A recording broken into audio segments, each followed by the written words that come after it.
In today's world, everyone seems connected to the internet. Smartphones, laptops, tablets, all giving access to a seemingly never-ending amount of information. But for some parts of the country, that connectivity is often limited. That's why a group of senators is joining together to bridge that divide. Washington correspondent Kelly Meyer has that story.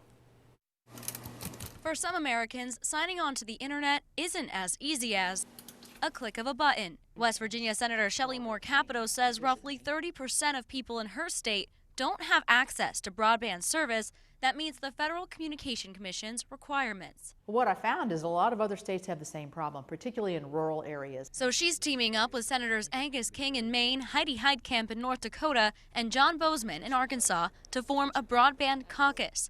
They all have communities with significant roadblocks to connectivity. If you're going to develop new businesses, have entrepreneurs, run a small business, you've got to have good internet. Even in emergency situations, we find it hampering. Just this past year, the FCC found that roughly 23 million Americans lack access to high-speed internet. Capito tells me the new caucus will work to connect the rural areas and bridge the divide. Highlight the problem, get good statistics, and find solutions to get quicker, more accessible internet access to the rural parts of our country. And it's not just households. The FCC also says 47% of our nation's students lack broadband connectivity in their schools.